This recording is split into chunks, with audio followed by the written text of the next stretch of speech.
প্রিয় দর্শক, জানিয়ে দেব আমাদের হাতে থাকা সর্বশেষ আপডেট আন্তর্জাতিক বাংলা খবর। চ্যানেলটি সাবস্ক্রাইব করে আমাদের সাথেই থাকুন। 15 আগস্ট আলাস্কায় পুতিনের সঙ্গে বসবেন ট্রাম্প, ইঙ্গিত দিলেন অঞ্চল বিনিময়ের। যুক্তরাষ্ট্রের প্রেসিডেন্ট ডোনাল্ড ট্রাম্প 15 আগস্ট আলাস্কায় রাশিয়ার প্রেসিডেন্ট ভ্লাদিমির পুতিনের সঙ্গে বৈঠকে বসবেন। ট্রাম্প নিজেই একথা নিশ্চিত করেছেন। এই বৈঠকের মূল আলোচনার বিষয় হবে ইউক্রেন যুদ্ধ সমাপ্তির প্রচেষ্টা। তবে এই বিষয়ে ট্রাম্প বলেছেন, যে কোনো শান্তি চুক্তির জন্য হয়তো কিছু অঞ্চল বিনিময় করতে হবে, এমন বিতর্কিত সম্ভাবনার ইঙ্গিত দিয়েছেন ট্রাম্প। ট্রাম্প গতকাল শুক্রবার হোয়াইট হাউসে আর্মেনিয়া ও আজারবাইজানের নেতাদের সঙ্গে আলোচনার সময় এই ঘোষণা দেন। তিনি বলেন, আমরা রাশিয়ার সঙ্গে একটি বৈঠক করতে যাচ্ছি। আমরা রাশিয়াকে দিয়েই শুরু করব। রাশিয়া ইউক্রেন যুদ্ধ বন্ধে নতুন কোনো অগ্রগতি হয়েছে কিনা সে বিষয়ে ট্রাম্প বিস্তারিত কিছু জানাননি। তবে শান্তি চুক্তির জন্য অঞ্চল বিনিময় করা প্রয়োজন হবে বলে ইঙ্গিত দিয়েছেন। ইউক্রেন ও তাদের ইউরোপীয় মিত্ররা দীর্ঘদিন ধরে এমন কোনো চুক্তির বিরোধিতা করে আসছেন যে চুক্তির মাধ্যমে ক্রিমিয়া, দোনেৎস্ক, খেরসন, লুহান্স্ক ও জাপোরিঘিয়ার মতো অঞ্চলগুলো রাশিয়াকে ছেড়ে দিতে হবে। বর্তমানে এসব অঞ্চলের নিয়ন্ত্রণ রাশিয়ার হাতে। তবে পুতিন বারবার বলে আসছেন, কোনো শান্তি চুক্তি হলে 2014 সাল থেকে এ পর্যন্ত রাশিয়া যেসব অঞ্চল দখলে নিয়েছে সেগুলোর মধ্য থেকে কিছু অঞ্চল ইউক্রেনকে ছেড়ে দিতে হবে। এদিকে ট্রাম্প পুতিনের বৈঠকের সম্ভাবনা নিয়ে কয়েকদিন ধরে প্রশ্ন উঠে আসছে। বিশেষ করে পুতিনের বিরুদ্ধে আন্তর্জাতিক অপরাধ আদালতে আইসিসিতে গ্রেপ্তারের পরোয়ানা জারির কারণে এই প্রশ্ন আরও জোরদার হয়েছে। আইসিসির আইনজীবীরা ইউক্রেনে যুদ্ধাপরাধের অভিযোগে পুতিনকে গ্রেপ্তারের দাবি জানিয়েছেন। আইসিসি সদস্যভুক্ত কোনো দেশে গেলে তাকে আটক করা হতে পারে, যদিও যুক্তরাষ্ট্র এই আদালতের সদস্য নয় এবং এর কর্তৃত্ব স্বীকার করে না।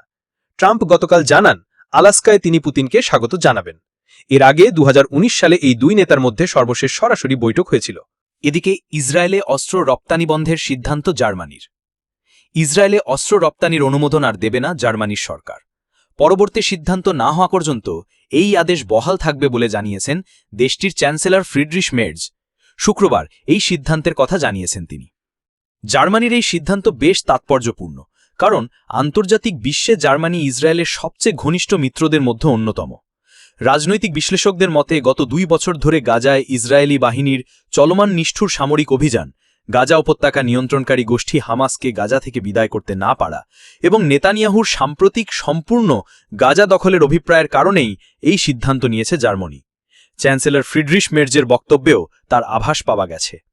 এক বিবৃতিতে তিনি বলেন, বর্তমানে যে সামরিক পরিকল্পনা নিয়ে ইসরায়েল এগোচ্ছে তাতে কিভাবে হামাসকে গাজা থেকে বিদায় করা যাবে এবং সেখানে বন্দী ইসরায়েলি জিম্মিদের কিভাবে মুক্ত করা সম্ভব হবে তা বুঝতে পারা দিন দিন আমাদের জন্য কঠিন হয়ে উঠছে। তাই এই পরিস্থিতি ইসরায়েলে অস্ত্র রপ্তানি বন্ধ করার সিদ্ধান্ত নিয়েছে জার্মানি। পরবর্তী আদেশ না আসা পর্যন্ত এই সিদ্ধান্ত কার্যকর থাকবে। ইসরায়েলের নিরাপত্তা বিষয়ক মন্ত্রিসভা গাজা দখলের পরিকল্পনায় সম্মতি জানানোর পরেই সারা বিশ্বে সমালোচনার ঝড় উঠেছে। বৃহস্পতিবার ইসরায়েলের বিরোধী দলীয় নেতা ইয়াইর লাপিদ সামাজিক যোগাযোগ মাধ্যম এক্সে পোস্ট করা এক বার্তায় বলেন, এর মাধ্যমে এক বিপর্যয় আরও অনেক বিপর্যয় ডেকে আনবে। ইয়াইর লাপিদ এই এক্সপোজ দেওয়ার 24 ঘণ্টারও কম সময়ের মধ্যে ইসরায়েলে অস্ত্র রপ্তানি বন্ধের ঘোষণা দিয়েছে জার্মানি। অন্যদিকে চিকেন নেকের কাছে বাংলাদেশের বিমান ঘাঁটি, পার্লামেন্টে যা বললেন ভারতীয় মন্ত্রী। বাংলাদেশের উত্তরাঞ্চল লালমনিরহাটে চীনা অর্থায়নে বিমান ঘাঁটি নির্মাণ করা হচ্ছে উল্লেখ করে ভারতীয় পার্লামেন্টে কথা বলেছেন দেশটির পররাষ্ট্র মন্ত্রণালয়ের প্রতিমন্ত্রী কীর্তিবর্ধন সিং। ভৌগোলিকভাবে দেশটির গুরুত্বপূর্ণ স্থান চিকেন নেক বা শিলিগুড়ি করিডোরের একেবারে কাছাকাছি হওয়ায় এ নিয়ে উদ্বেগ দেখা দিয়েছে তাদের মধ্যে। নালন্দার সাংসদ কৌশলেন্দ্র কুমারের প্রশ্নের জবাবে ভারতীয় লোকসভায় এ বিষয়ে কথা বলেন সিং। শুক্রবার 8 আগস্ট ভারতীয় গণমাধ্যম হিন্দুস্তান টাইমসের এক প্রতিবেদনে এই তথ্য জানানো হয়েছে। প্রতিমন্ত্রী কীর্তিবর্ধন সিং লোকসভায় তার লিখিত বক্তব্যে বলেছেন, বাংলাদেশে লালমনিরহাট বিমানঘাঁটি সংক্রান্ত প্রতিবেদন দেখেছে ভারত। সেই সাথে 2025 সালের 26 মে বাংলাদেশ সেনার মিলিটারি অপারেশনসের ডিরেক্টর যে সাংবাদিক বৈঠক করেছেন সেটিও ভারতের নজরে এসেছে। তাতে বলা হয়েছে যে লালমনিরহাট এয়ারফিল্ডকে আপাতত সামরিক কারণে ব্যবহার করার কোনো পরিকল্পনা নেই। তিনি আশ্বস্ত করেন, জাতীয় নিরাপত্তার সাথে জড়িত যে কোনো বিষয়ের ওপর লাগাতার নজর রাখা হচ্ছে, আর ভারতের জাতীয় নিরাপত্তাকে সুরক্ষিত রাখতে নয়াদিল্লি যাবতীয় পদক্ষেপ করছে বলে আশ্বাস দিয়েছেন পররাষ্ট্র মন্ত্রণালয়ের প্রতিমন্ত্রী। আসলে ভৌগোলিক অবস্থানের দিক থেকে লালমনিরহাট অত্যন্ত গুরুত্বপূর্ণ জায়গা। চিকেন নেক বা শিলিগুড়ি করিডোরের একেবারে কাছেই অবস্থিত। সম্প্রতি জল্পনা ছড়িয়েছিল যে লালমনিরহাটে বিমান ঘাঁটি গড়ে তোলার পরিকল্পনা করছে চীন। এমনকি বিমান ঘাঁটি গড়ে তোলার কাজের জন্য কয়েকজন চীনা আধিকারিক সেখানে ঘুরে গিয়েছিলেন বলেও দাবি করা হচ্ছে। সেই পরিপ্রেক্ষিতে গত মেতে বাংলাদেশ সেনা সদরে ব্রিগেডিয়ার জেনারেল মোহাম্মদ নাজিম উদ দৌলা জানিয়েছিলেন, অতীতে লালমনিরহাট এয়ারফিল্ডকে ব্যবহার করা হতো, কিন্তু পরবর্তীতে সেটি নিষ্ক্রিয় হয়ে গিয়েছিল। প্রয়োজনের কথা মাথায় রেখে আবারও সেটিকে চালু করা হচ্ছে। ওই বিমান ঘাঁটি চীন ব্যবহার করবে কিনে সেই বিষয়ে তাদের কাছে কোনো তথ্য নেই, তবে সরকার যা করবে সেটা ভেবেচিন্তেই করবে বলে জানিয়েছিলেন তিনি। উল্লেখ্য, একটা সময় লালমনিরহাটে বিমান ঘাঁটি ছিল। দ্বিতীয় বিশ্বযুদ্ধের সময় সেটি ব্যবহৃত হতো পাকিস্তান, আর ৭১ সালের পরে সেটি ব্যবহার করত বাংলাদেশ। এরই মধ্যে ২০১৯ সালে সাবেক পতিত প্রধানমন্ত্রী শেখ হাসিনা আমলে ওই জায়গায় জমি দেওয়া হয়েছিল বাংলাদেশ এয়ারোস্পেস অ্যান্ড এভিয়েশন ইউনিভার্সিটিকে। এদিকে চীনের বিশ্ববিদ্যালয়ে পিএইচডিতে ভর্তি হল রোবট। প্রযুক্তি বিশ্বে আবারও নতুন করে তাক লাগালো চীন। প্রথমবারের মতো দেশটির একটি হিউম্যানয়েড রোবট ভর্তি হল ডক্টরাল তথা পিএইচডি প্রোগ্রামে। সেখানে রোবটটিকে দেওয়া হবে নাট্যকলা, চলচ্চিত্র ও টেলিভিশন বিষয়ে উচ্চশিক্ষা। চীনা সংবাদ মাধ্যম সিএমজি এ খবর জানিয়েছে। ৪ বছরের এই ডক্টরাল প্রোগ্রামে রোবটটি পাবে সাংগঠনিক ও মৌলিক শিক্ষা, নাট্যশিল্প ও রোবোটিক সিস্টেম, অভিনয়ের অঙ্গভঙ্গি, মানবিক আবেগ ও কগনেটিভ মডেলিং ইত্যাদির প্রশিক্ষণ। রোবটটি ক্লাসরুমেও অংশ নেবে এবং গবেষণার কাজে যুক্ত হবে। সেই সঙ্গে শিখবে নাটকের বিভিন্ন তত্ত্ব।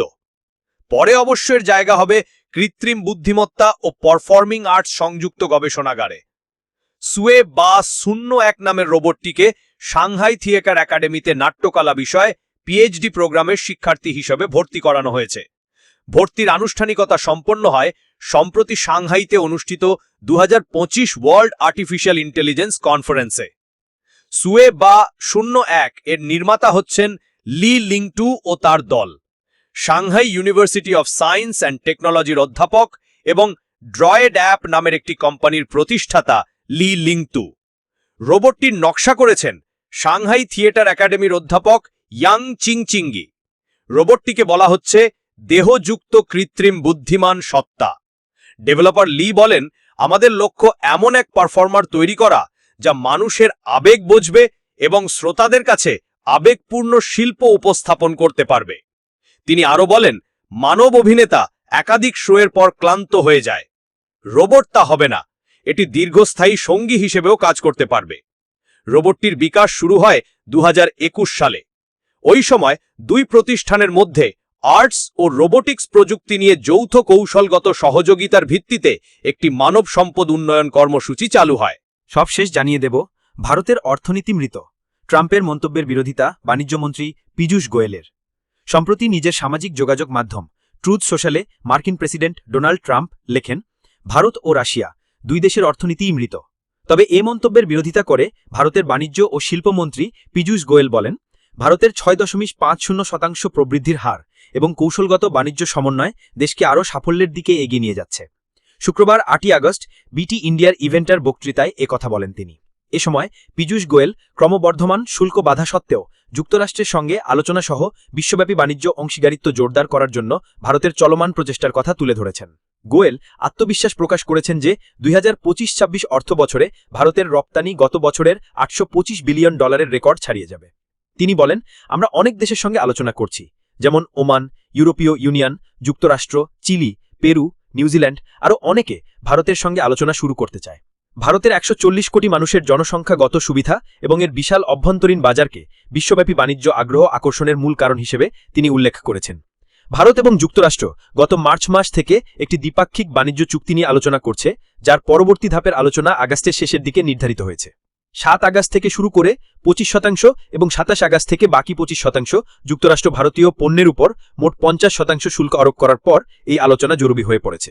এই শুল্ক সত্ত্বেও গোয়েল আশাবাদী ছিলেন। তিনি বলেন, আমি বিশ্বায়নের কোনো বিচ্ছিন্নতা দেখছি না, আমি দেখছি দেশগুলো তাদের বাণিজ্য রুট এবং অংশীদারদের পুনর্গঠিত করবে। বাণিজ্যমন্ত্রী বলেন, আমি বেশ আত্মবিশ্বাসী যে এই বছর ভারত গত বছরের তুলনায় আরও বেশি রপ্তানি করবে। তিনি সংযুক্ত আরব আমিরাত, মরিশাস, অস্ট্রেলিয়া, ইউরোপীয় মুক্ত বাণিজ্য সংস্থা এবং যুক্তরাজ্যের সঙ্গে স্বাক্ষরিত সাম্প্রতিক বাণিজ্য চুক্তির কথা উল্লেখ করেছেন, যা ভারতের ক্রমবর্ধমান বিশ্ব বাণিজ্যের দিক ইঙ্গিত করে। গোয়েল দ্রুততম বর্ধমান বৃহৎ অর্থনীতি হিসেবে ভারতের অবস্থানের উপর জোর দেন, যা উদ্যতমান বাজারগুলোর মধ্যে মুদ্রাস্ফীতির হারের সঙ্গে বিশ্ববৃদ্ধিতে 16% অবদান রাখে। তিনি বলেন, আমাদের সামষ্টিক অর্থনৈতিক মৌলিকগুলো সেরা। ভারত আজ শক্তিশালী, আরও আত্মবিশ্বাসী।